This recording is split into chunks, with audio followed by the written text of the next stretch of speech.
and nursing organisation. RNZ Pacific.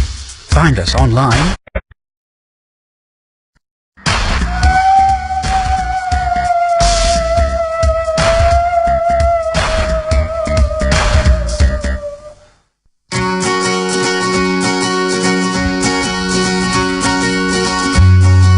Girl, I say, if only life would lean our way. Well, you and me, we'd run away to be wherever our adventure waits. And time would be a distant memory. Nobody could tell us to stay. Well, I've been dreaming ever since I've seen you happen when you came my way. I heard your heart say love, love, love. I heard your heart say love, love, love. I heard your heart say love, love, love. I heard your heart say love, love, love.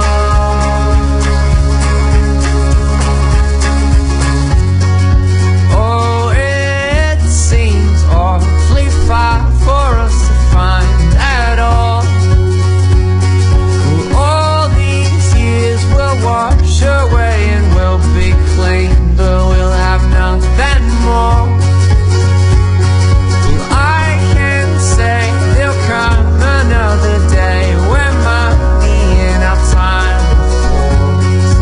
But on our hands, our wrinkles understand we never really wanted more. I heard your heart say love, love, love. I heard your heart say love, love, love.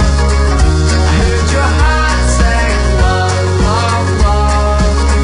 I heard your heart say love, love, love.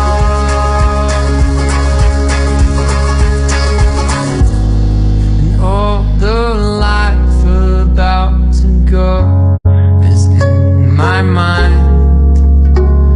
'Cause all the loudest voices in the world are never right. I heard your heart say love, love, love. I heard your heart say love, love, love. I heard your heart say love, love, love. I heard your heart say love, love, love. Whoa, love, love, love. Whoa, love, love, love. Whoa,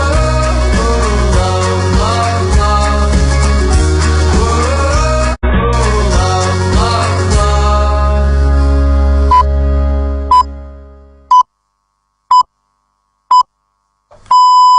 RNZ Pacific, Akamawire, I'm Moritule Patela with a bulletin of World, Pacific and Sport. Prince Charles has been approved as the next head of the Commonwealth to follow his mother, the Queen. The monarch turns 92 today and has been stepping back from some of her official duties.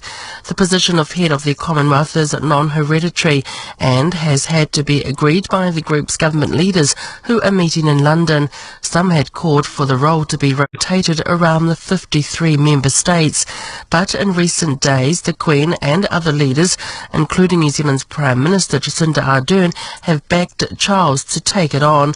He will be just the third head of the organisation. His grandfather, King George VI, became the first as the British Empire morphed into the Commonwealth of Nations in 1949. The US Democratic Party is suing Russia, Donald Trump's presidential campaign and WikiLeaks, claiming a conspiracy to disrupt the 2016 election. The US president has repeatedly denied there was any collusion between his campaign and Moscow. Ollie Barrett reports from Washington. Along with Russia and WikiLeaks, this civil lawsuit names the president's son, Donald Jr., and also his son-in-law, Jared Kushner, and claims they gleefully welcomed Russia's help ahead of the 2016 presidential election.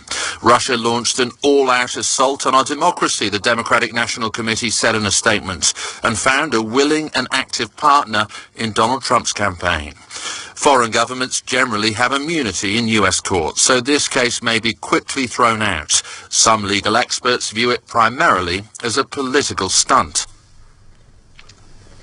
Ollie Barrett reporting. New Zealand's Prime Minister Jacinda Ardern has implored Commonwealth leaders at a private retreat to be more inclusive of the gay community. Ms Ardern has been meeting with world leaders behind closed doors at Windsor Castle in the United Kingdom as the Commonwealth Heads of Government Summit draws to a close. The Labour leader says the discussion focused largely on the environment, including climate change and the health of oceans. She says she also spoke up at the event.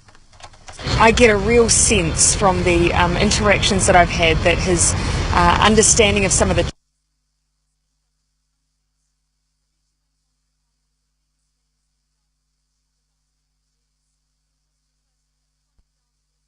I made a particular comment around the need for practical outcomes with a focus on things like the environment and climate change. I also talked about the future ambitions of the Commonwealth and the need for us to do further work on issues of inclusion, particularly for LGBTIQ communities. The Prime Minister Jacinda Ardern, the majority of the Commonwealth countries will criminalise sexual acts between consenting adults of the same sex. You're listening here to RNZ Pacific. Staff at the Solomon Islands Visitor Bureau are receiving counselling after one colleague died and another went missing during an assessment by several staff of a hiking track. The officer's marketing officer, Stella Lucas, died during the assessment in the Mataniko River region near Honiara, but the Solomon Star newspaper says it has no other information on what happened. Another worker, Chris Naima, is still missing. The Bureau Chairman, Wilson Ne'e, said he cannot comment on the exact circumstances until local authorities release an official report. Fiji's Prime Minister Frank Bainimarama says his country is exploring new opportunities for trade and investment with New Zealand. Mr Bainimarama has met with New Zealand's Prime Minister Jacinda Ardern in the margins of the Commonwealth Head of Government meetings in London. Mr Bainimarama says there's a great deal of unrealised potential between the two countries in trade and investment. He says that the Fiji-New Zealand Business Council can be an effective vehicle for greater economic exchange. An elderly Matai in the Samoan village of Rotuano, Tofete Lafaua Tofete, has expressed anger at the decision by government to ban his village from receiving any assistance from government for 5 years. TV1 Samoa News reported that Tofete said they will now pursue all legal avenues open to them to reverse this decision by government. He says this ban comes after the village's youth have been charged, the mayor was sacked and the rugby team banned. That's the latest news from RNZ Pacific. For more on our stories, you can go to our website, rnzi.com. Now with sport, kia ora, Kelly Jansen. Kia ora, thanks very much, Moira. Samoa and Fiji have qualified for the 2019 Netball World Cup after contrasting victories in Auckland last night. Samoa withstood a formidable Cook Islands side to win 50-45 in Papakura. Meanwhile, Fiji outclassed Papua New Guinea 55-34 in the later match. The Pacific rivals will put their unbeaten records on the line in this afternoon's final qualifying round, with local bragging rights up for grabs. The Cook Islands take on Tonga in the early match, while Papua New Guinea finished with one win from their 4 matches. Fiji football champions Lautoka believe a clean sheet at home could prove decisive in their OFC Champions League semi-final against Marist FC from Solomon Islands. Lautoka are competing in the regional championship for the first time in 7 years and advanced to the semi-finals with an away victory over Tahitian title holders Dragon. Marist also did things the hard way in the quarterfinals, beating Vanuatu's Nalkutan FC away from home to reach the final 4. Lautoka coach Kamal Swani was pleased with the amount of chances his team created in the last round and is expecting another tough encounter tomorrow afternoon. The players know that whichever team we play, we cannot take them lightly, and they all come prepared, so we are preparing ourselves well. Unfortunately, the weather conditions here was a bit bad, and we had problems in getting the grounds, but we managed to get grounds in some of the other districts where we went and trained. So everything is okay, and the boys are very focused. The semi-finals are being played over 2 legs, and Swami believes Lautoka can use home advantage to their benefit first up. We have talked about it, and then home game, we don't allow them to score. That doesn't mean we play very defensive. We need to play with our game plan and just be in the game and be focused on what we have decided. And I think if we don't make mistakes, then we should do well against this team, and we can avoid them from scoring. Team Wellington host defending champions Auckland City in the other semi-final first leg tomorrow, with both return legs next weekend. The Fiji women's sevens team are confident results will pick up provided they can put their best team on the field. The Fijiana finished 4th on the World Series last season, but are a lowly 10th heading into the 3rd round of the season this weekend in Kitakyushu, Japan. Head coach Eliasi Tanivula says injuries to key players make it difficult for them to compete in Dubai and Sydney. We're a minority sport back home. We don't have a lot of players that play rugby, and the extended squad is not that big, and that's a scary part we've got. We've got senior players that when they get in, some of them get injured. The players coming in are not at the same level as they are in rugby awareness and all those skill level and experience. But it's another opportunity bringing the younger girls in and to experience, playing at the World Series. The Fijiana finished 5th at the Commonwealth Games last weekend, losing to bronze medalists England and runners-up Australia in pool play. Fiji will also face Russia in today's group matches. The Highlanders flanker Shannon Frizzell announced himself to Super Rugby with a hat-trick of tries for the Highlanders, who have outclassed the Blues 34-16 in Auckland. In another disastrous night for the Blues, the visitors scored 5 tries to 2 at Eden Park to notch up a 5th win from 7 games and keep pace with the competition leaders. At the heart of the Blues' misery was Tongan-born rookie Frizzell, whose 3 tries showcased his athleticism and helped to explain why he was starting a second straight game ahead of former All Black flanker Elliot Dixon.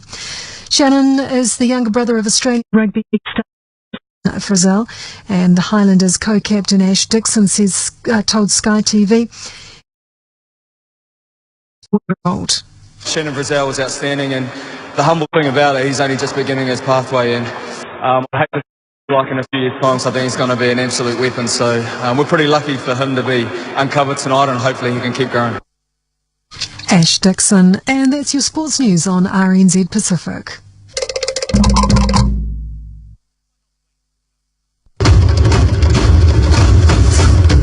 Kia ora, this is Dateline Pacific from RNZ Pacific. First up today, Britain is boosting its commitments to the Pacific. Significant announcements in the CHOGM meeting in London. The evacuation of residents on the ash-covered Vanuatu island of Umbai is now getting underway. Ralph allows social media comments on gay people going to hell. New developments announced have underlined a move by the British government to re-engage with the Pacific. The United Kingdom is opening new diplomatic posts in the islands and establishing regional collaborations to help